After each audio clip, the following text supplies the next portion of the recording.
Hello, everyone, and welcome to the webcast. My name is Christine Dorsey Davis. I'm the Executive Director of the Ohio chapter of the American Planning Association, and I am your webcast moderator. Today is Friday, July 15th, and we will be hearing how community heart and soul enhances your comprehensive plan. For technical help during today's webcast, you can type your questions in the questions box located in your GoToWebinar tool panel. For your questions for the panelists, again, just type those in that questions box and we will answer those at the end of the presentation during the Q&A. I will ask that it is helpful if when you're asking your question that you let me know which panelists you would like to answer the question. That just helps me speed through everything. Coming up next on your screen is a list of our sponsoring APA chapters and divisions for 2022. Thanks to all those participating sponsors for making these webcasts possible and free to members. Today we're hosted by the Northern New England chapter of APA. So thanks to you all for being a longtime member of the consortium and for hosting today's session. Coming up next on your screen is a list of our remaining July sessions. Actually, I think we might have one on the 29th now that I think about it. So you can register for these and all of our upcoming sessions by heading over to our website, ohioplanning.org/planningwebcast. And I will note that the majority of our sessions take place on Fridays at 1 o'clock Eastern, but on Wednesday, July 20th, we will be having a session and it will also begin at 1:30 instead of 1 o'clock. So if you are a frequent flyer with us, please note that we do have a Wednesday webcast that is starting a half hour early. We just really wanted to make sure that our attendees could get a listen to this, and we wanted to accommodate. So again, you can register for these and all of our upcoming sessions at our website. And also the 22nd of July is an ethics training, so you can get your ethics credits at that time. And I promise it is going to be both educational and entertaining. Today's session has been worth 1.5 CM credits. For live viewing, you can record your credits by heading over to planning.org, log into your My APA account, and from there you can search either by today's title or event number. Again, both of which can be found on our website, ohioplanning.org/planningwebcast. If you're on social media, be sure to like us on Facebook. Just search Planning Webcast Series and we'll pop up. That's where I post any important date or time changes. I also post when we have new sessions available for you to register for, and a weekly reminder of what our upcoming Friday session or Wednesday session is going to be, and a link to register for it. And be sure to head over to YouTube and hit the subscribe button. Again, just search Planning Webcast Series and we'll pop up along with our well over 400 session recordings that are available completely free for all of you to view. So be sure to subscribe to our channel. That helps us out, and it also helps you out because then you'll get notified when new sessions recordings are posted up onto our channel. And like I said, we record all of our sessions, including today's, so you will be able to view it sometime on Monday is when that will come up. So again, just as a quick reminder, if you have questions for our panelists, type them in your questions box. We'll get to those at the end of the presentations during our designated Q&A. So with that, I'm going to turn controls over to Jane, who is going to kind of give an overview of things, set the stage for us. And I am turning it over here shortly, Jane. Okay, thank you. And you should get that pop-up message shortly. Can you see that now? It looks perfect. Great, thank you very much. Thank you, Christine. Thank you everyone for joining us. My name is Jane LaFleur. I'm with Community Heart and Soul. Today we are here to talk to you about Community Heart and Soul. We want to talk about what makes it unique, the 3 principles and 4 phases of Heart and Soul, and most importantly, how Community Heart and Soul can enhance your comprehensive planning process. And we'll be sharing 4 case studies with you. And then, as Christine mentioned, we'll have time for Q&A. So joining me today are two wonderful speakers. First, I am from Maine. I live in Camden, Maine, but our headquarters for Community Heart and Soul are in Shelburne, Vermont, and I'm a senior director with Community Heart and Soul. Our second speaker will be Zachary Norwood. He is with Crawford County, and he's in Pennsylvania, and he's the planning director. Zach had the good fortune of being with Meadville Heart and Soul, so he'll be sharing some of his experience with Meadville Heart and Soul as a resident and also as a planner, as he helped to integrate the findings of the Meadville Heart and Soul process into their comprehensive plan and other documents. And then last but not least is Kirsten Sackett. She is currently the Community Development Director in Moses Lake, Washington, but she was previously with Ellensburg, Washington, and the city of Cortez, Colorado. So we'll get to them in a few minutes. I'd now like to share a brief video. Christine is going to take back over and share this video about the vision and history of Community Heart and Soul.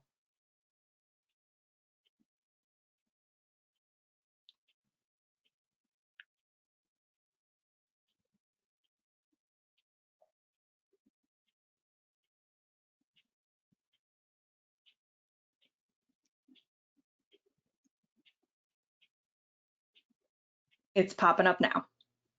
Great.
Great, thank you, Christine. That, I have to tell you, the person speaking sounded a lot like you. Huh, okay, it wasn't. It wasn't you? That was going to be my No. next question. Okay, let me see if I can do this correctly. So can you see that now? Can you hit display settings? Oh, yes. And then just hit swap. Oh, it's not working. I saw It's it not pop up. working. There you go. Oh, swap, there we go. Okay, oh. Try it one more time. Right? I'm sorry, I don't think it didn't go all the way through. Try hitting display settings one more time and swap. Like that. Okay. I don't know why it's not Is that doing it? It's still, no, it's not coming up right. Hold on one second. I'm sorry, folks. I don't know why all of a sudden it's being silly. Maybe try selecting your other screen. There were several options there, so let me try again. Sure. How's that? Beautiful. Okay. So thank you, Thanks. everyone. Thanks for your patience. If this will advance, there we go. So you just heard a little bit about the origin of Community Heart and Soul. It was founded by Lyman Orton. He's a proprietor of the Vermont Country Store. And you heard about his introduction to community planning and how he felt there had to be a better way of engaging the people in the community and shaping your own future. We say that Community Heart and Soul is a resident-driven program to engage the entire population of a community, to identify what they love most about the community, what future they want for it, and how to achieve it. Heart and Soul is in many, many communities across the country, and it's growing weekly. Our most recent community is in Florida, and we're in 21 states and over 100 communities across the country. This model has been field tested for over 20 years, and it is thoughtfully designed and tested in many small cities and towns. Heart and Soul is a different way of doing business. It's a catalyst for positive change. It's a way to bring the people together by listening to the people in the community, and I'll go into a little more detail. This is a photo in Galesburg, Illinois, where people said there's nothing to do in Galesburg, and they took this portable chalkboard around, and people basically crowdsourced all the wonderful things to do in the community, and it was a great source of pride and involvement, because all of a sudden they realize that they are so much more than they thought they might have been when people thought there was nothing to do in town. So do these pictures look familiar? Have you seen planning board meetings or town meetings that are similar to these? Perhaps you put out a public notice like we all do, and you expect people to come to a meeting and a few people show up, or only a few people that have always come show up. And maybe you're getting development proposals that aren't exactly what people want, or maybe you have those plans that sit on a shelf, and that's something we all want to try to avoid. But what if your meetings were something like this? What if they were fun and engaging, and you found missing voices that don't usually come to meetings, but they were engaged and really wanted to take part in shaping the future of their community? What if you listened to young people who are our future stewards of our communities and found a way to get them involved? And it's not by asking them to come to your meeting, but it's by taking your meetings to them. Heart and Soul has three principles. They are finding out what matters most, involving everyone, and playing the long game. And we'll talk a little bit about those in a few minutes. Heart and Soul has 4 phases, and I'll go in briefly into each one of these phases. It's a community resident-driven process that takes about 18 months to 2 years to complete. And these are just summaries of what the 4 phases are. In the first phase, imagine the Heart and Soul teams are formed. We hope there's always a government representative, maybe it's a town planner or somebody from a planning board or planning commission that sits on the volunteer Heart and Soul team. But there's also people from all different parts of the community that sit on the core team. And one of the first things they do in phase 1 is to discover who lives, works, and plays in that community, and where they are and how they can reach them, because one of the principles of Heart and Soul is to involve everyone, and we really help the teams work hard to find those missing voices, people that may not normally be engaged. In phase 2, Connect, this is where story gathering, story listening, and story sharing happens. The whole program is designed around listening to people face to face, and to find out what matters most to those people. So here are some examples of a young person in the upper right-hand corner interviewing an older person, maybe at a school event or parent-teacher night. Maybe there are festivals and events that you can take part in, and the Heart and Soul team takes part in. Or maybe there are story circles like the bottom, where you're getting face-to-face interviews and you're recording what people say, so that becomes part of the data that you're hearing from the community. So we call that thick data, because there's a lot of opportunity to ask What did you mean by that? Why did that matter to you? Why do you love that in your community? And it's always geared around the positive. What do people love about their community? What would they like to see change? What are their ideas for making their community a better place? But there's also what we call thin data, because there often are groups in the community that are hard to reach. Here's an example in North Fork Valley, Colorado, where they used beverage coasters to reach a segment of the community that, you know, where they were working during the day. They might have stopped at a pub on the way home or a restaurant for a beer and a burger, and they had these heart and soul coasters where people left information about what they love about the valley and what would they leave behind if they could, and what would make it a better place. This kind of information is also data. It's part of the picture about what people love, and it's reaching a group of people that may not have been involved initially, but it's a way of getting their input anyway.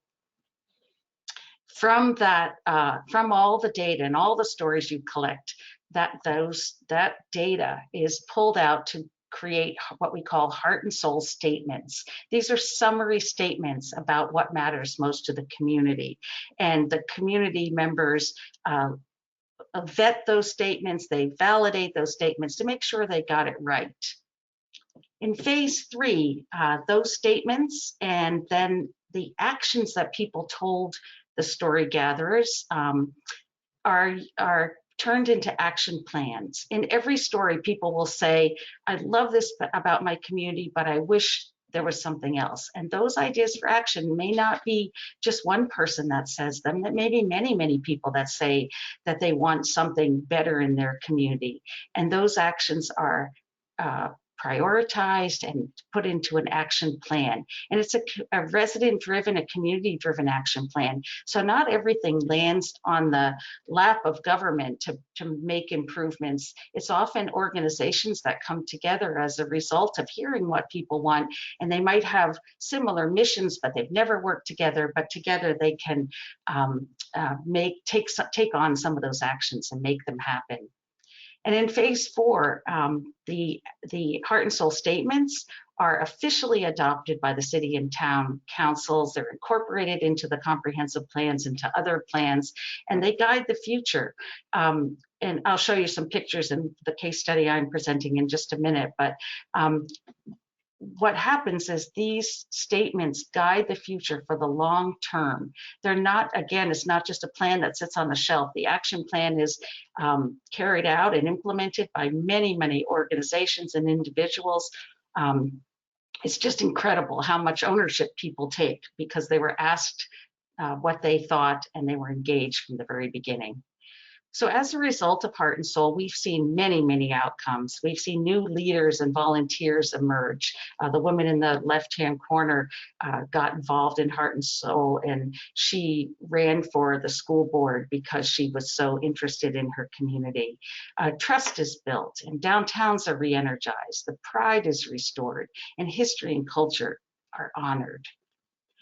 All of our Heart and Soul towns are shown on our website, and you can go to a state and then pick the towns that are active. And then if they've completed the first 4 phases, there's a town profile explaining exactly what they did. So in summary, Community Heart and Soul is purpose-built. It focuses on relationships. It's about listening to the stories of the people that you may not have heard from in the past. It's about involving the missing voices. It's not cookie cutter. The work is face-to-face, and all the data is pulled out of those stories. And the team works hard to make sure that they hear from all parts of the community. And it's action-oriented. People get engaged because they can make the idea that they had come true by working on it, and it's supported by the community.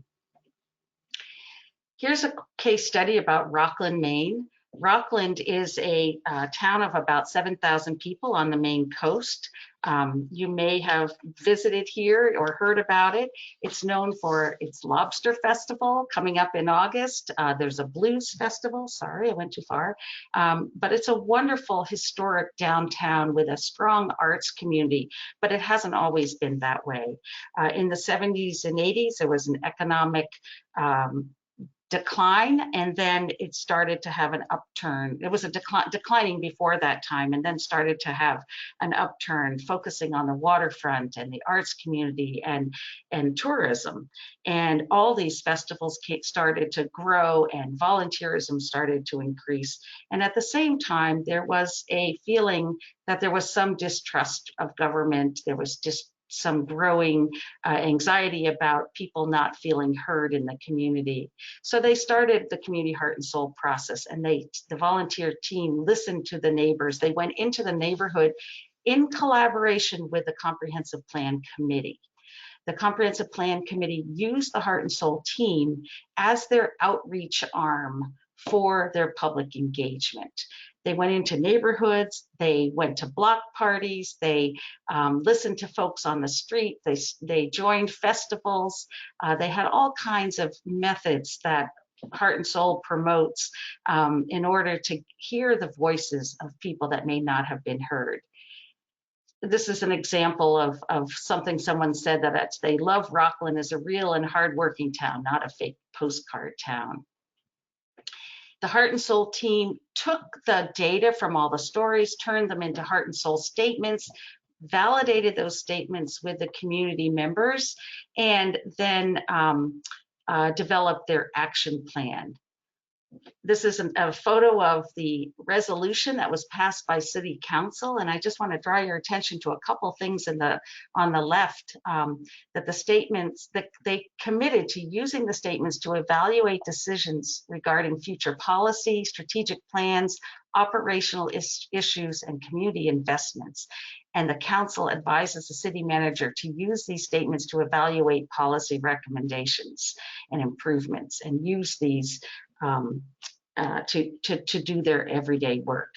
The Heart and Soul statements are posted in large, really wonderfully beautiful, sturdy posters in the back of the city council chambers in front of this paper mache lobster.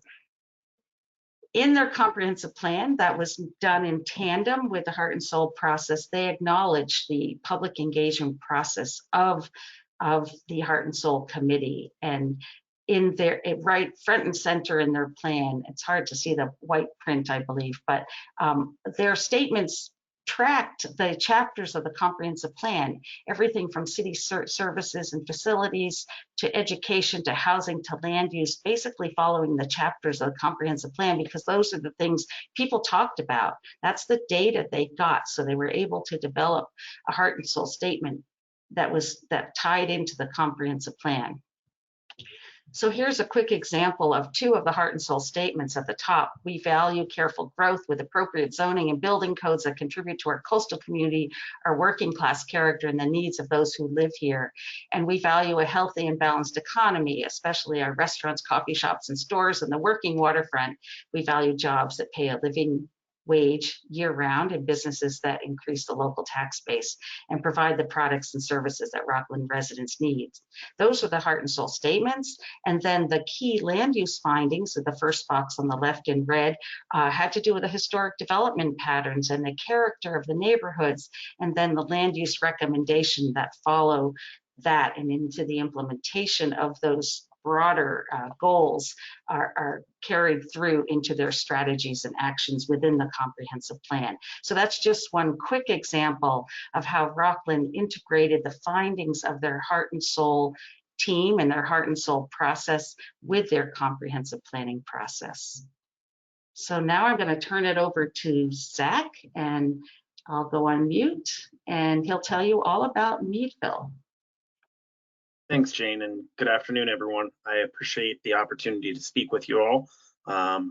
As Jane indicated, I am with Meadville, Pennsylvania. I'm the planning director for Crawford County. I've been here for about 7.5 years now, but I feel like I'm talking to folks from back home because I graduated from Ohio State University with a master's through the Nolan School of Architecture, and so go Buckeyes. But many of you have had situations where your small towns and communities are struggling to figure out their futures. And this process helps immensely at sort of pointing that north arrow for them.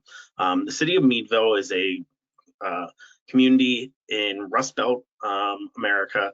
It has 13,000 roughly in population, and it has been declining over the last decade to last 2 decades in population. It's a very heavily manufacturing-based economy. There is an institution of higher education, Allegheny College. It's a liberal arts school, and we do have an independently owned healthcare facility. But most of the downtown stores had closed up. There were a lot of vacancies. The second floors in our downtown are not occupied, and yet we have tons of amenities. We actually have the 2022 River of the Year in French Creek, and we have a group of citizens that care deeply about the community, the culture, the history, not only the history of our community, but the history that our community brings to the Commonwealth and to the nation. So Jane, if we can jump to the next slide real quick.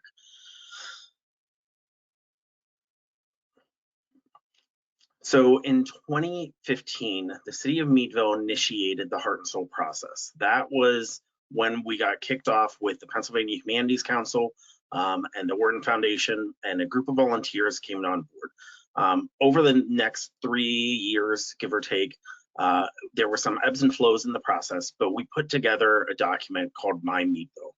And the tagline that we used was Meadville starts with me. The notion was that citizens here had to define their future and figure out what it was that they wanted. Over that 3-year period, we had over 1,400 stories that we had collected. I don't know about many of you, but I don't even get a 10% interest in a public.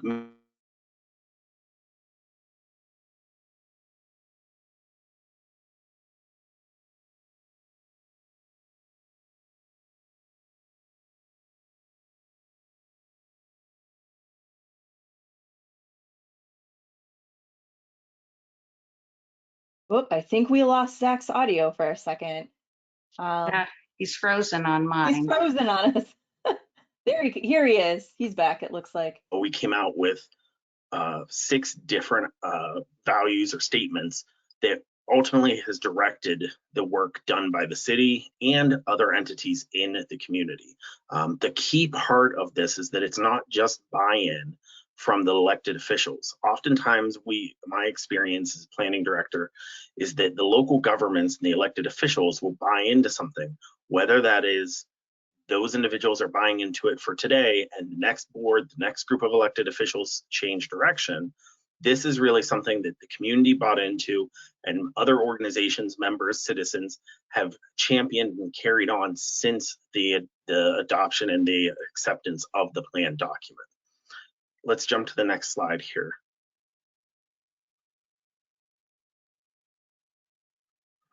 So one of the big outcomes and sort of connections with the My Meadville project is that the city of Meadville has an outdated zoning ordinance. It's a Euclidean-based zoning ordinance, lots of different uses broken up. And what we found was that that was detracting from not only the tax base and economy of the local community, but it was creating these spaces that people didn't feel comfortable in. It lacked the sense of place in this community. And so as part of the local economy value and statement, we identified the need to have amending policies, and specifically the way that our community was built, the way that it was shaped and formed, in the sense of walkability. And all of this came out of revitalizing downtown, revitalizing neighborhoods, putting boots on the street and figuring out what can we do to actually save the community that we like. And so oftentimes that included beautification efforts and a number of things. But at the core, a zoning amendment was critical to making the future investments. As we've all probably seen, a building catches on fire and burns down in the middle of a downtown street, and you lose sort of like your front tooth of that block. We didn't want to see those things happening. We didn't want to see a bunch of properties that were not sharing the character of the community. And so the city of Meadville, through participation with my office and Allegheny College, received a grant from the Department of Community and Economic Development to update their zoning ordinance. What they decided to do was to go with a form-based code approach and they are actually in the adoption process right now for that document. It has created an increased mixed use presence throughout the community. Anywhere on that map that shows an MU associated with it is now mixed use. Many of those areas, specifically the MU1 districts that are shown, were all previously single family residential. So you can imagine that the tax base and the flexibility now that was previously only single family in this community is going to drastically change. And many of those other neighborhoods in MU2 and even the downtown MU3 now are opening up to allow for restaurants and barbershops and a number of other walkable uses in neighborhoods where people want to live and want to work. Let's jump on to the next slide, Jane. One of the other pieces that came flushed out, and it flushed out very heavily whenever the conversations and interviews of students came up, was the desire for recreational amenities and activities for children and youth. And so the graphic on the slide here shows a project that the city of Meadville, the elected officials, made come to fruition. They took on hiring an engineer and having multiple meetings with citizens on designing a master park plan for a park in a low-income neighborhood that historically has seen very little, if any, investment by the city. In fact, the basketball court that currently sits there has cracks right through the middle of it. This project is going to completely revolutionize what that community and neighborhood is available to have to them. Off on the left side of that image, you can start to see a little bit of housing development that has about 140 to 150 low-income Section 8 housing units that will now have direct access to walking trails and a park and playgrounds and all sorts of amenities that previously they never would have had access to. This project is something that would not have been accomplished if it wasn't for the My Meadville initiative. And so the citizens are extremely excited. The county is supportive that the city has undertaken this effort and is working to apply for a grant to fund the $1.5 million investment. Additionally, and it's not on this screen, but we've had the opportunity this week to actually formally announce another trail project and another outdoor recreational effort that is going on down at the waterfront along French Creek, as I mentioned before, the Pennsylvania's 2022 River of the Year, that we're developing a 1.5-mile trail system that will connect to the state bicycle network, as well as a regional local trail called the Ernst Trail. And that Ernst Trail ultimately will connect to the Industrial Heartland Trail system and the Great Allegheny Passage and C&O Canal. So you could essentially get on a trail in Meadville, Pennsylvania, and ride a bike the entire way to Washington, D.C. This trail was a private-public partnership. The waterfront project is being coordinated by our economic development agency here in the county, but the city's redevelopment authority has recently donated funds towards the project. The county had donated $700,000 of our ARPA funds towards the project. And we had 3 local banking institutions all join on board and donate funding towards the project. In all, we have a little over $2 million already invested to be able to develop this trail next year and create an amenity that otherwise would not have come to fruition. And as part of the My Meadville effort, the highlighting of recreational and natural resources and the desire to leverage these assets really has come to the forefront of the Meadville area. Let's move on to the next slide. One of the other items that came out of My Meadville was this discussion of transportation, and specifically the idea of mobility and access for all. This is a perfect example of projects that came out after the My Meadville effort that really were not directed at or called at in the plan, but got to the end result of what that statement was. So Crawford County's Transportation Authority, CATA, has recently developed a mobility, local micro mobility program in the city of Meadville, and it's a bike share program. It's a rural bike share program that has partnerships of local businesses sponsoring different bike racks and these bicycles, and it's a app. So you can, like many big cities, you can get onto your phone and register out a bicycle and ride it around town, and then go lock it back up at another bike station. And that's something that you don't typically see in rural America. You don't see this in small towns and communities, but because mobility is a critical issue, because access and transportation for everyone is extremely important, the Transportation Authority, CATA, made this investment and is continuing to further this investment. And what I mean by that is now they had done it originally about 3 or 4 of these bike station locations, and we have had 4 manufacturing businesses come out and say, hey, this is something that's important for our city. We're going to sponsor one of the stations, and we're going to sponsor it at our facility so that our residents, our citizens, our workers can get back and forth to work and get around our community easier. Again, something that is not taken on by the city of Meadville, something that is picked up by another agency, private sector investors, but really made it worthwhile and is getting to the heart of that statement of improving transportation and mobility in the city of Meadville. Let's jump to the next slide.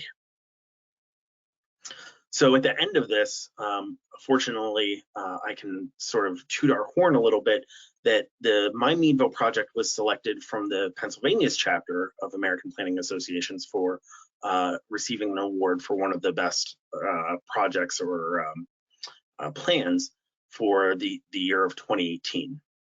We were very thankful for that, but what that did was that showcased and highlighted the power of the heart and soul process.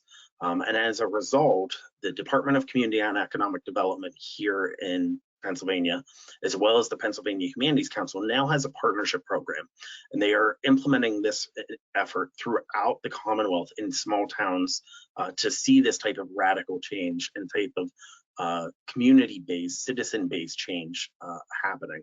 And so even just the spark of having 1 or 2 communities in Ohio potentially jumping on board with this, there is the ability for higher level legislative or executive officials to make policy changes and policy adjustments for this type of program. So I'm happy to answer any questions when we get to the Q&A, but at this point, I'm going to turn it over to Kirsten and have her show and talk about her case studies. Thank you.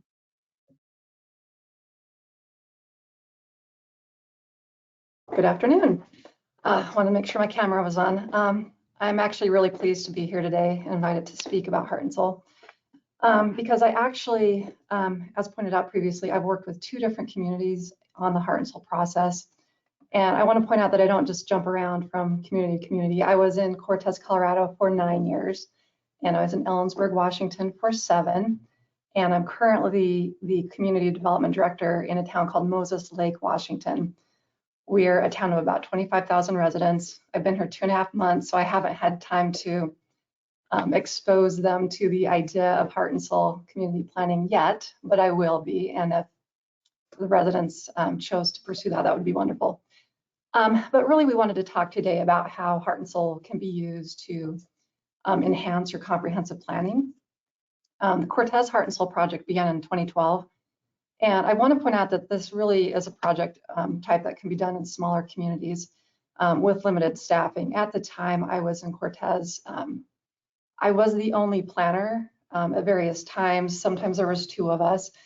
But what we did was we actually pulled together a lot of project partners to pursue a grant that was available at the time to do community heart and soul.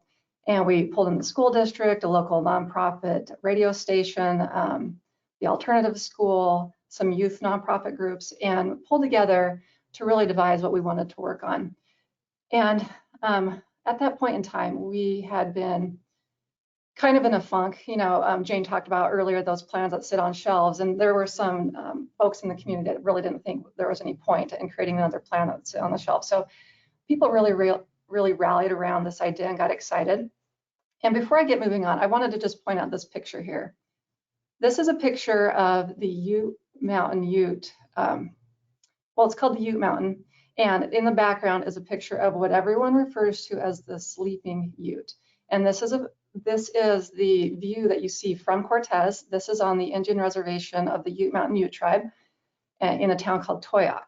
They're about 13 miles located to the southwest. And this is called the Ute Speaks. Just simply look at the way the lighting is in the photo. And if you can imagine this giant Ute is asleep on the ground with his arms crossed over his chest. And that is what you see at the highest peak. And even on the left side of the photo is his toe. So the legend is that one day the sleeping Ute will rise again. And so it's just a little bit of what's important about Cortez that was recognized during the heart and soul process. But Jane, if you'd like to move to the next slide. This is just a little bit of information. Cortez is located in the very southwest corner of the state. It's very near to the Four Corners Monument. And just some of the information on this slide just points out that it's a very small population. You can see from the demographic growth, I should say the population growth, there was very little growth between the two census periods.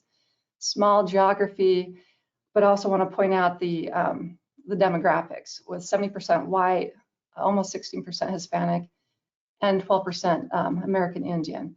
And those are important figures to know. And also in terms of our income levels, they were a lot lower than the statewide average. And that was important in doing what we call the community network analysis, which is an important part of the heart and soul process. In that network analysis, you identify who is in your community and how you're going to do your outreach to them. And so we had a community advisory team, we call them the CAT team, that developed the plans for going out to the different groups within the community. Next slide, please. So this just demonstrates the vision that the CAT team came up with. It's to create a vibrant and thriving community. We had an accompanying mission statement that was to identify and articulate the heart and soul of Cortez in order to drive community-based decision-making. And from there, we moved on to crafting our goals, which are found on the next slide. But I want to point out, thank you, Jane, that when you do the heart and soul process, it's very important to identify your goals up front so that at the end of the project, you can determine whether or not you met those goals. And since we're talking about comprehensive planning, I just kind of want to point to two of them. We have create a community action plan. And we had that on there because we had just finished our developing a new comprehensive plan about 2 years prior. And in this tiny little town, our comp plan had been about 20 years old. And there was not necessarily a state mandate that we get it updated, but it was definitely an area of concern for the state. So we were proud of the new comp plan, but we decided to go after a community action plan that would supplement the comp plan. And it identified what partners in the community would take on different actions. And also tied to the comp plan, as you see, is the create the values-based land use code. That was also a very old plan, or I should say code from 1980. And this was in 2012 that we were working on this project. So as we all know, once you adopt a comprehensive plan, my apologies, you want to have a land use code that complements what you've identified in your comprehensive plan. Next slide, please. So as I said earlier, we identified folks we wanted to reach out to and where we would go. And I like this slide because it just shows some of the low-tech tools that you can use for your outreach. That's our project coordinator, Nina, wearing a yellow shirt with our logo. In the background, you see that banner, Cortez Heart and Soul, what's your story? And we were trying to get folks to participate in coming and doing a survey or a video interview. We also had a camera there. So we had enter to win $50 Cortez cash, just trying to get folks to participate. And this was at our 4th of July event, an event that was already occurring. So we held several events on our own as well. And if you go to the next slide, Jane, this is one that we did at the local hospital on their lawn, and across the street is a low-income mobile home park. We sent postcards to those residents, inviting them to come across the street for a barbecue and talk to us about what they loved about the community and what they'd like to improve. We had the local EMT on site, the firefighters with their truck in the background, and the kids could go and explore those vehicles, and it was pretty fun for them. But when you're looking at your demographics previously, where do you go? And so we were holding block parties in locations close to some of the low income areas. And we also made efforts to go out to the Hispanic community and some of the Native American communities. Next slide. And this points out, this is a result of a lot of work to reach out to the Hispanic community. It took some time to develop trust and receive invitations to come to them where they were. So this event right here was taken at, this was at a Mexican Independence Day event at a Hispanic church in town. This was unprecedented for us. And like I said, it came about only after a lot of outreach and building trust. We provided the funds for the food. They cooked up the food that they wanted there. And we invited some of the local officials to be part of it, but there were lots of games and events, bouncy house, more food, lots of events, and ways to, once again, earn some Cortez chamber bucks. Next slide. So for Cortez, this is pretty big. So for us, we had 55 community-wide events, and this was in a town of about 8,500. We had 1,350 unique community members engaged. We had surveys that were filled out from over 900 community residents, which was about 10% participation rate, which is pretty good. And then we also had 9 hours of video interviews. And with the video interviews, we actually viewed them, and we let participants pull out what people are saying they valued about the community to help develop the action statements for future work. Next slide. Okay, so one of the most important things that we found was that we needed to be working on action items for the community. And since we'd already developed our comprehensive plan, one of the things that came out of this was that we wanted to beautify the community, especially the entrances into Cortez. We were dissected by 2 state highways. One of them went straight down our main street. And so during the process of a heart and soul, we identified the need to do this Cortez Master Beautification Plan. The Department of Transportation actually spurred this because we had a state highway that they decided they were going to replace the asphalt and put concrete in its place. We had some medians in the highways that just had some stamped concrete and some bushes in there, and they were having to rip out the curbs. And it didn't look great when they were ripping out the curbs, and they said they're going to just replace the stamped concrete. And so in the midst of this heart and soul process, we were like, wait, hold up. CDOT, can you let us have some time to do a little bit of planning and come back with a better plan? So our heart and soul team, we approached the city council to talk about the opportunity to beautify the entryways to Cortez. Council agreed, but they wanted to develop the master beautification plan, not just the entryways. They allocated $600,000, which was quite a bit of money for them, this tiny town, out of the street fund towards development of the actual plan, and the rest to put towards restoration of the medians. So even though CDOT was originally funding the effort to replace the asphalt with concrete, the city contributed towards the additional improvements that we were requesting. Next slide. So just want to show you, this is what, after they tore out some of the stamped concrete and they put in the new curbs, they were going to supposedly just put in some matching stamped concrete. We were not pleased with that. So next slide shows you what we ended up with. Right there, that has some native plants. And this was the first year of it. Now it's more fully grown, and it's quite beautiful. And I wish I had photos to show you this. But this was more native materials here, and everybody was pleased with the outcome. Next slide. Another outcome of the beautification process was to develop 4 new entrance gateway improvements. And this one was the result of work with the local Mountain Ute tribe, which I had talked about with that first slide and the photo of the sleeping Ute.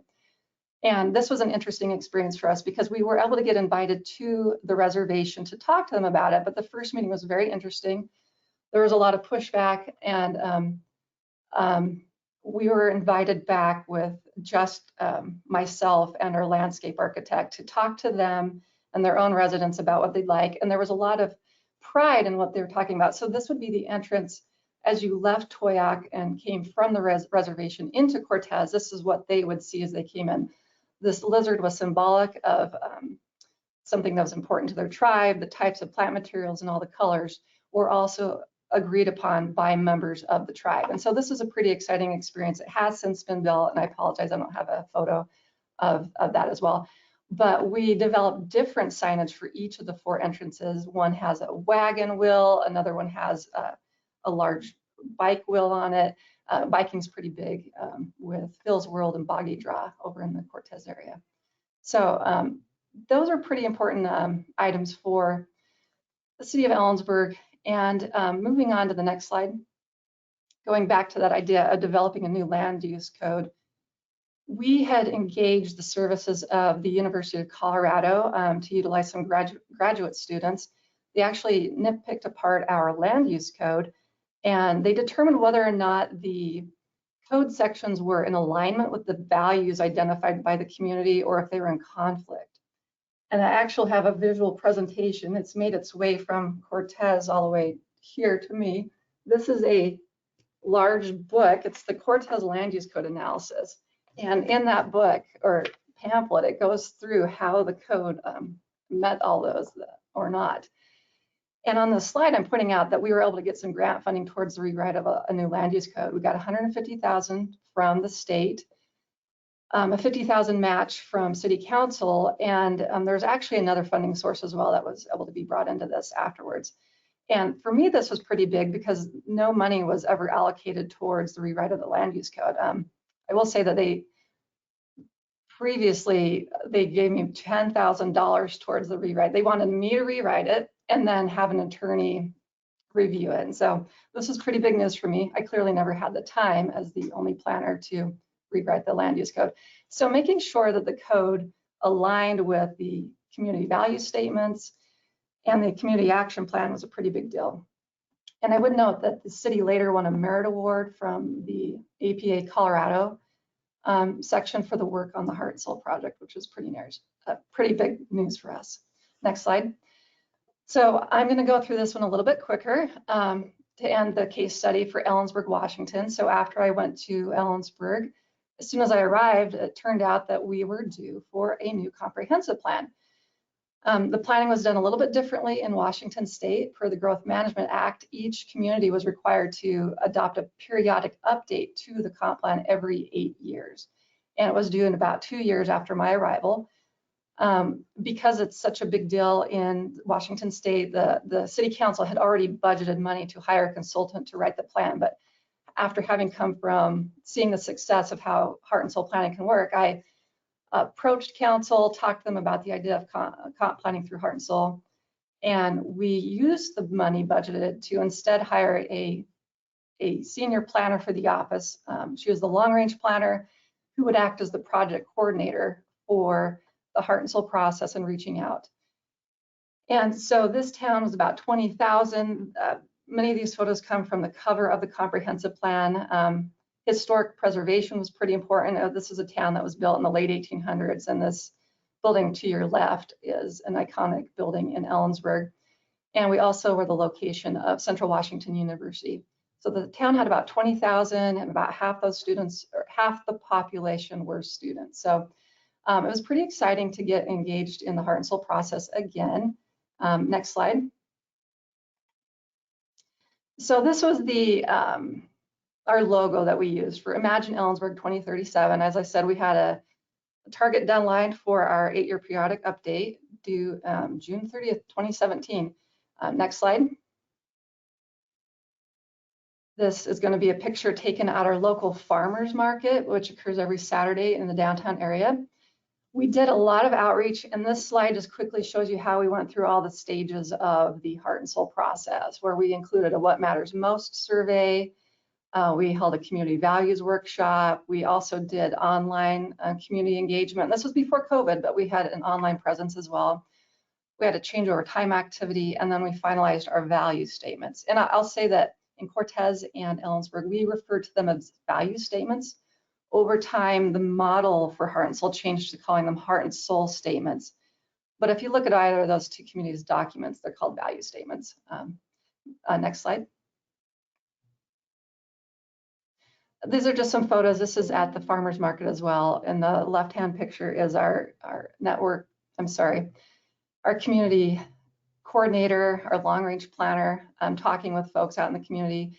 And the next picture is our change over time activity, where once we identified all the values, we got together with community members to like flesh out what those value statements were. And we ended up with 7 of them. And they are guiding principles in our comprehensive plan. They're in the introduction section of the adopted comp plan. And then in 2021, they added an 8th value statement while I was there that was related to the importance of belonging and diversity in the community. Next slide. This just represents a lot of the value statements, and I'm not going to speak much to this if we want to move to the next slide as well. Just want to point out that in the state of Washington, they have 14 statewide planning goals, and I just draw your attention to affordable housing and the fact that they want early and continuous public participation. And there's also an emphasis on permit processing. So we want to make sure that the comprehensive planning is tying all these pieces together. Next slide. One of the important features of our 2017 comprehensive plan was the housing chapter of the comprehensive plan. And this just shows some of the study components. We did utilize separate funding to hire a consultant to conduct a housing needs assessment to identify our population and household characteristics, what our inventory was, and it was obvious to us, but we needed the data to back up the fact we had a housing stock problem and a housing affordability issue as well. And so that helped to create the guiding principles and goals of our final comprehensive plan.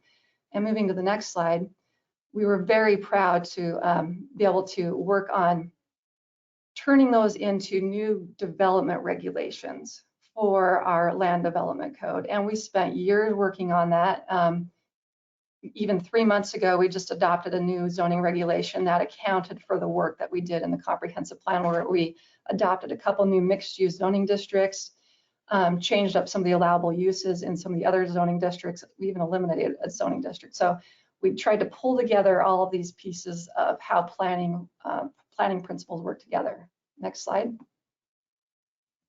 And so we were able to win an award from the governor's office. It was called the Smart Vision Award for the housing element of the 2017 comprehensive plan. So it was pretty exciting to go receive that award. Taking off from that work and what they're doing to this day, in the state of Washington, they've been funding housing action plans, as they're calling them. So even though we had done a housing needs assessment in 2016 for our comp plan, we conducted a new one in 2021, 5 years later. Use it towards the adoption of a housing action plan just last year. As I said, we just recently adopted some new zoning regulations to address housing goals of the comp plan. And then the city of Ellensburg also got another grant to work on the implementation of the strategies outlined in the housing action plan. So that's work that I just left. The city of Moses Lake, where I am now, they did a similar process with a housing action plan and implementation. And it's pretty exciting work. I'm pretty proud of being part of this type of work. But what I want to point out very last is that as a city planner, it's very important for us to be part of the work, but we also want to make sure we are networking with the other important partners in the communities. We want this to be seen as a grassroots effort where we need to be part of it, but there needs to be support from the local community members and to have a lot of outreach to draw them in so that they feel like they were part of developing these plans. And with that, I'll just end, and if there's questions for me, I will be happy to respond. Thank you. Wonderful, thanks. If my panelists wouldn't mind putting their cameras back on. Folks, again, if you have questions, please feel free to type them into the questions box. We have a couple kind of overarching questions that we'll start with. Jane, you might be the best person to start with some of these questions. Again, what is the average community size for a community heart and soul project? Yeah, thank you. Community Heart and Soul is designed for small cities and towns. So most of our towns are between 2,500 population and 30,000. However, we have towns that are larger than that and towns that are much smaller than that. We have not had a town over 50,000 population. So it's really geared to small towns so that you can reach all the people that live in your community. Thanks. Is a program like this useful for a community that is dealing with a particular issue? Like they only really want to address one particular issue that is sort of dividing a community. Is it appropriate for Community Heart and Soul to come in and sort of facilitate that and kind of work out maybe what the real issue is and kind of bring people together on this issue? Community Heart and Soul is not political. It's not issue driven. It doesn't take sides. It's really to find out what matters most to the community. We have been part of communities where there was a divide that needed to heal. I worked with a town in Maine that had gone through a big box size cap that divided the town quite a bit. But it was after the fact that Heart and Soul helped bring the town together. It's not used to find out what the solution is in a very divisive situation. It often works better after those kinds of things have happened and people are ready to move on. Okay. And if I can speak to that just momentarily. Yeah. Many of us Heart and Soul communities, we collaborate with one another, so we're familiar with what some of them have going on. But there was a community in Montana that experienced a lot of divisiveness during the process. And I think because of that, Heart and Soul helped, they put together a readiness assessment packet for communities to determine if they're really ready for it. And that's something you would want to look at, because sometimes a community is not ready for it. Sometimes a big divisive topic might just throw it all off. So it can help heal wounds and solve processes if you bring people together, but it's just something each community needs to determine on their own if they're ready for it. Okay. And Kirsten, since I have you, I know that you mentioned that the outcomes of Community Heart and Soul were very important to the comprehensive plan. Was, just for timeline purposes, which came first, or did they kind of happen at the same time? And then my follow-up to that is this a kind of program that you do before a comprehensive plan, or does it sort of act as the community engagement piece of it during the comprehensive plan? Like where does it best fall in? But first, I guess, if our communities here can kind of discuss where it fell in line with the overall, with the big plans. So in Cortez, when we were embarking on the Heart and Soul process, we had adopted the comp plan just 2 years prior. So we were like, well, what is our purpose with this? And it was really, we had those 5 goals.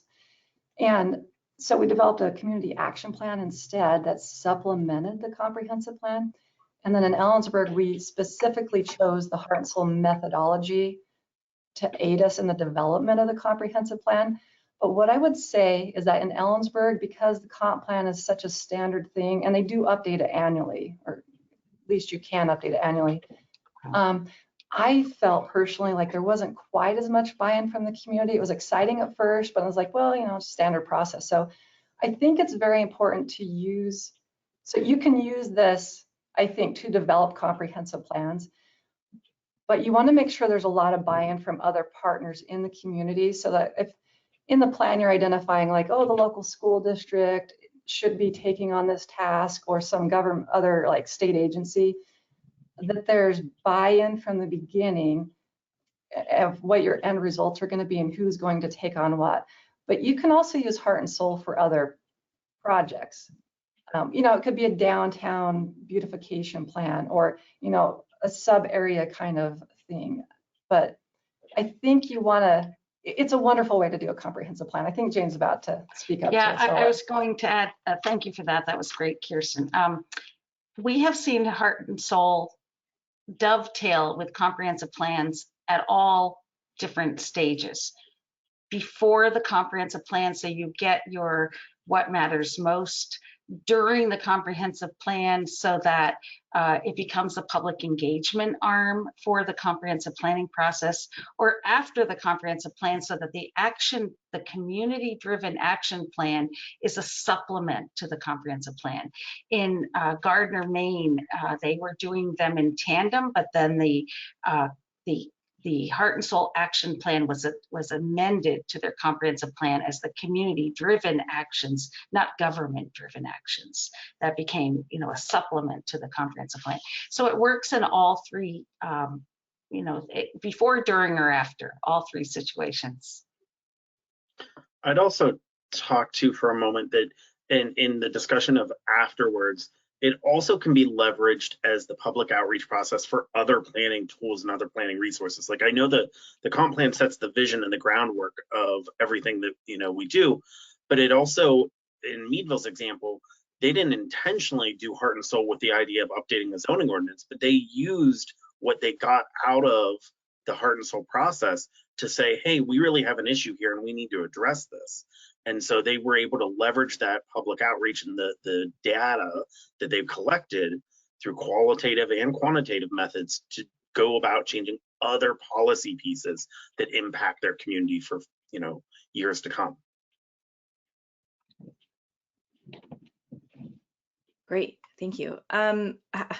So how are you teamed up with someone from Community Heart and Soul? How does that process work? Does someone reach out to you? Do you reach out to them? Great question. I would suggest the first thing to go to our website and to sign up for our information booklet, get on our mailing list, and then you can write to us at either to me or to info@communityheartandsoul.org, and we will. There's one other thing I forgot to mention, but we will connect you with a coach. We have coaches across the country who have been trained in Heart and Soul, and we will connect you to a coach that can walk you through the process. We also have staff members that are incredibly talented and can assist you as you talk about this with your community. But it's the coaches that walk you through the process and work with you throughout the phases. I forgot to mention that we have a $10,000 seed grant right now to new Heart and Soul communities who want to start the process. So all that information is on our website, and there's a manual there that tells you exactly how to do it. And those are available at least until the end of this year. We hope they get renewed for next year, but those are $10,000 matching seed grants to start the Heart and Soul process. Great. All right, this question is for you, Zach. Was there any push from the city or the county or desire from the public for redirection to mixed use, your form-based zoning prior to the My Meadville process? And if so, were there any differences in the level of pushback to those changes? Sure. So I'll start out by saying prior to the My Meadville process, mixed use development was not on the tongues of anyone in the city of Meadville, right? That this is a standard practice. We all see it across America. I'm sure all across Ohio, you don't have people talking about mixed use development. But what we came out of the Heart and Soul process with was that people wanted places where they could live, walk to their business, walk to get a cup of coffee, take their kids to go get ice cream, and sort of do it all outside of their automobile.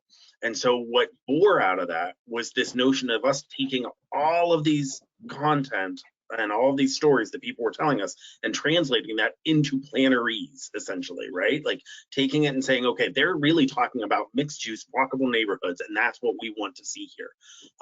And so coming out of Heart and Soul was what directed all of the city's planning commission, the consultant, because the city hired a consultant to do this. They handed them the Heart and Soul plan and said, here's what people said, here's what was the outcome, tell us what we need to do. And they went, oh, you need a form-based code mixed use. Like it was right there in the language. It was just we had to interpret it for our citizens. Now, on the backside of that, right? Like nothing is easy. Change is never easy. So yes, there is pushback from citizenry as the ordinance has been developed and as it's in the adoption process. But no one ever is going to be 100% happy. So I will say that the city just had a 5 public meetings throughout like the last month, and opened it up for the community to come out and ask questions and say basically like, hey, we're not happy about this, or what's going on. And what ended up happening was 8 people came. Now traditionally when you have a big massive planning change, not like 8 people don't show up, 80 people show up, but not 8 people. So that talks a lot to how the heart and soul process really got to the core of what the community wanted and what folks were looking for. And no one's really pushing back that hard on these pretty drastic changes in what the policy is going to be. Yeah, that says a lot. So I guess sort of to that, a lot of people showing up at meetings. I think one of the things, and there's a couple of these questions here that are kind of getting to this. When you're in the middle of this community heart and soul process, and you have all of this framework, and you have your coach, and you have your staff or whoever is facilitating on behalf of the community, and the community comes guns blazing, and they have the things that they want to talk about in mind. How do you keep an even keel? How do you keep the conversations and the programs from just automatically going off the rails, for folks that is particularly around like the NIMBYism, who are so kind of directing the citizens and their comments? How do you keep some of those folks at bay and kind of keep things in line? Because it's easy for things to run off the rail when it comes to citizens that are very passionate about certain things. So I'll start with the philosophy. Heart and soul is a positive approach to community engagement. It doesn't start out with, what do you hate about this community? It doesn't start out with the hot button issues. It starts out with, what do you love about this community? And it brings people together, often in social situations, and it diffuses that anger or that heat that we've all seen. It really, it's all of a sudden somebody once said, well, you're breaking bread with somebody that you were on opposite sides of the fence before. And it breaks down those barriers, and people listen to each other. The Heart and Soul team is very purposeful in their questions. They ask, what do you love about this community? What would make it a better place? And that anger dissipates. And then when people start hearing the stories, because then you gather stories, you listen to stories, and you share stories. When they share those stories from one part of town to another part of town, and you realize that you have a lot more in common than you did dividing you. It's just, what's in the details that's bothering people. So this bridges those divides. But maybe Kirsten and Zach have some examples of how that happened, perhaps. Kirsten, do you want to start? Do you want me to? Go ahead. I would just speak real generally that, as Jane said, as you start listening to your fellow community members, hearing their stories, it does break down divides. Often your events have meals, so people are stopping to take time to talk and listen with one another. And it helps you, whether or not you agree with somebody else's point of view, you at least come to understand a different point of view. And so you might be able to achieve consensus, maybe not full agreement, but at least like, okay, that makes sense, and this would be good for our community. That's not a specific example, but Zach, did you want to speak to that further? Yeah, I think that the notion of, I mean, Jane said breaking bread, and Kirsten said bringing food, like that was a big part of it, right? There was lots of pizza, there was lots of ways of encouraging people to open up and have conversations. I also think that, what we found was people are often stressed about things they can't control. And so sometimes when folks were talking to us, it was like, we need childcare. We can't come to meetings because we can't take our kids. Like, be in the Heart and Soul process for Meadville, we developed ways for all of that to be ironed out. There was childcare provided at every single event, free childcare. There was lots of things, but people in general, they just wanted to be heard. And so as long as their voice was heard through the process and they could pinpoint where their voice was heard in the process, it wasn't like, oh, I spoke with someone or I, my story was told, but it was never made it, right? Like they just collected it and set it to the side, or they deleted the tape right afterwards, right? They could pinpoint where their values and where their statements of these are things that are important to us actually played out. Then they were less confrontational at times. Also, the data is not massaged by a group in a private room. The data that comes from the Heart and Soul stories is worked through by community members in public settings. So for instance, if you have 150 or 300 stories and those are tagged throughout, I'm getting technical here, but they're tagged for themes. And then those, say you were talking about walkability at a theme, you will have the actual raw data from the community members that told that story and mentioned walkability. So other people in the community craft the Heart and Soul statement that has to do with accessibility or walkability or transportation, as Zach noted. So it's not something that's done by consultants. It's not necessarily done by city staff. It's done by the people. They write the Heart and Soul statements that align with the data that came from the stories. So it's extremely transparent and they're engaged. They're the ones that develop the Heart and Soul statement. And, if I could actually throw in real quickly, talk about bridging divides. The trust for local government increased in Cortez. I mean, I specifically had people tell me, because the city government, myself as a city planner, the city manager, elected officials, the chief of police were at events and they heard us talking, we're in regular clothes, we're having a barbecue with them. I had them say, I feel like the city is an approachable entity now. I know your names, I see your faces, and it's not scary to go into City Hall and talk to somebody. It's like, okay, my voice will be heard if I go speak to them, or I can show up to council and not be so intimidated. So in that sense, it was a pretty exciting experience for me to hear people talking about that end result of the Cortez Heart and Soul process. That's great. Zach, you had mentioned the complementary childcare, and that brings up a couple of questions here, kind of molding them together.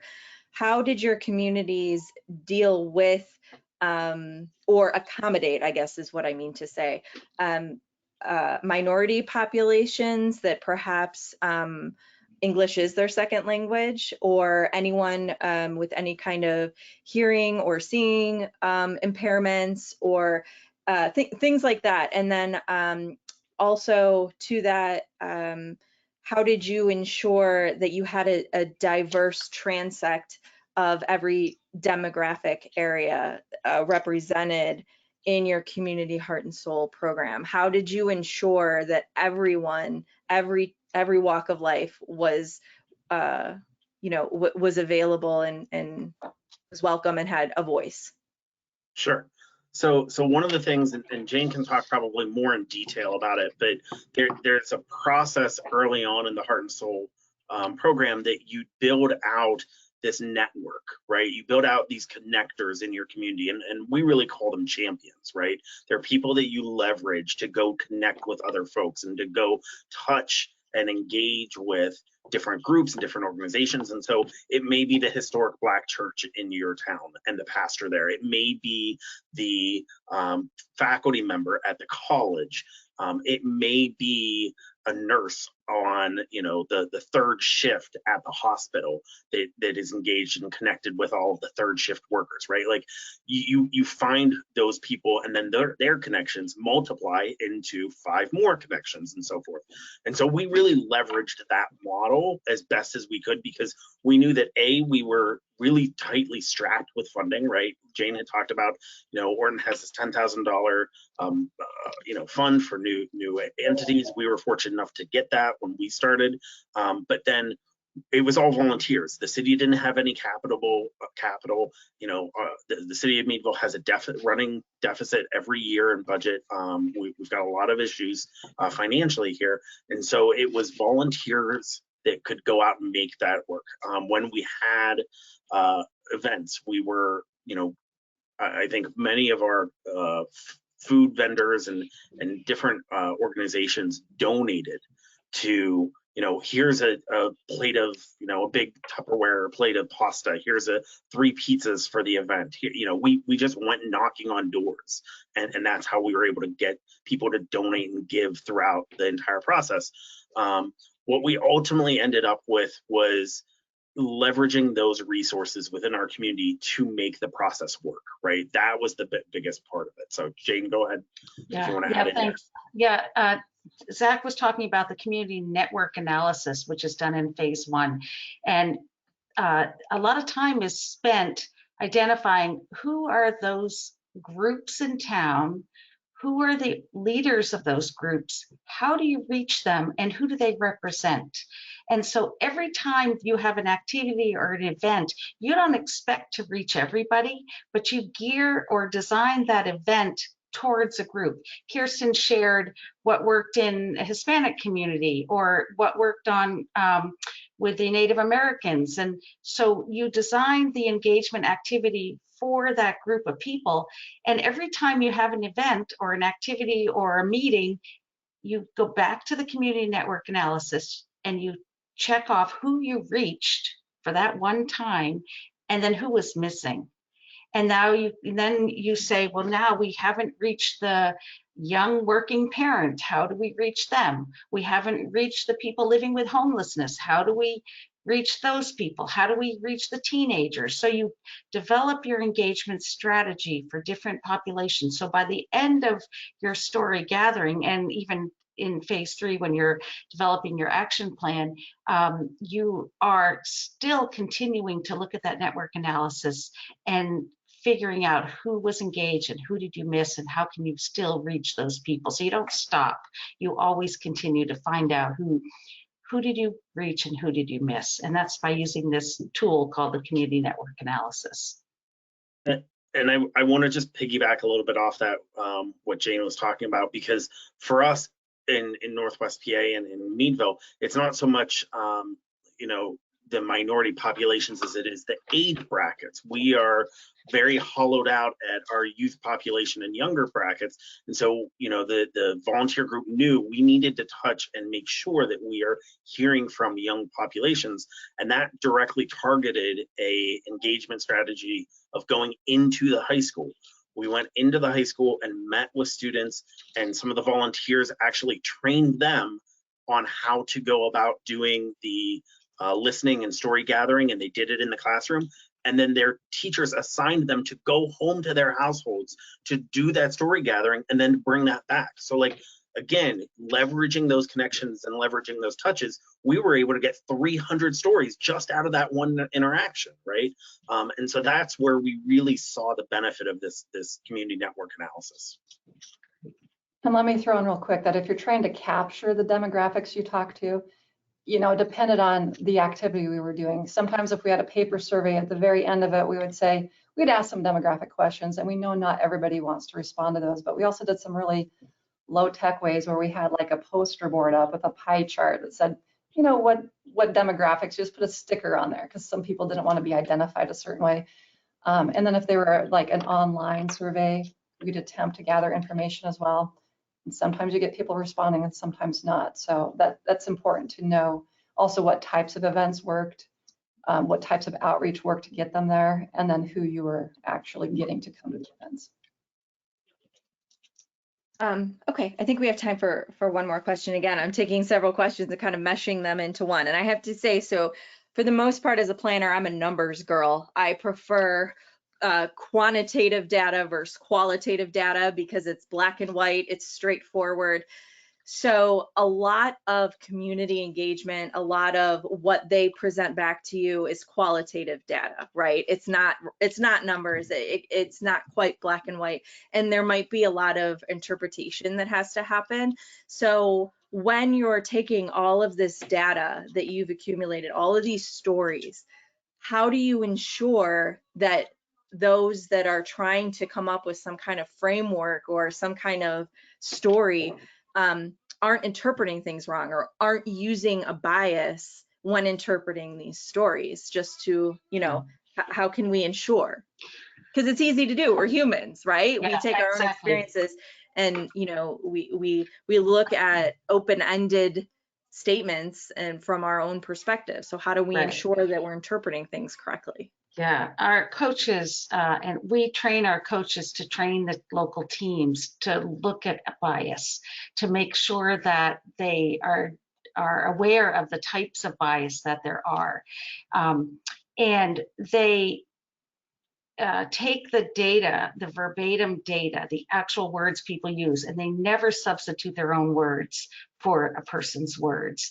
However, they do tag the data and by theme, and then the public helps, as I mentioned before, craft the heart and soul statement. And then it's vetted back to the community with the actual data near it, usually, so that they can see this heart and soul statement, this summary statement of what our community values came from these bits of data.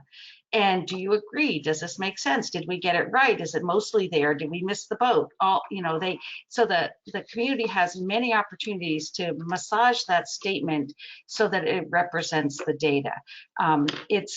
It's time consuming to do that, but you've got to do it right, because for the exact reasons you say, you can't substitute your own wishes or whims in place of the greater community's feelings about what matters most. It's 2:30. Oh, go. Did you have something else you I wanted was to just going to add? say, one of the examples we used was that when we had the big statement party, we called it like a party. We put differing people at various tables, so it wasn't like groups would come in and we sat them all together. We made sure that people across the community were interacting as they evaluated and developed these statements. And that was one way that we knew that it wasn't one cohort or one population looking at what a statement was or wasn't. Good. Okay. So we're going to wrap up. We missed, there's still quite a few really great questions that we missed. So I encourage you all to reach out to the panelists and to Jane from Community Heart and Soul with all of your really great questions. So thanks to Kirsten and Zach and Jane and the Northern New England chapter for hosting today's session. This was great. I always like talking about community engagement. It's just a fun topic, and I'm always seem to be learning new things about how to do it and how to interact with our communities. So we thank you for joining us. And everyone, don't forget, we are recording the session. We'll post it onto our YouTube channel. Don't forget to log your CM credits, and you can check out all of our upcoming sessions and register for them on our website, ohioplanning.org/planningwebcast. And again, all these sessions are free of charge. So folks, thanks for joining us. Have a great weekend, and we will talk next time. Bye. Thank you, everyone. Bye-bye. Thank you.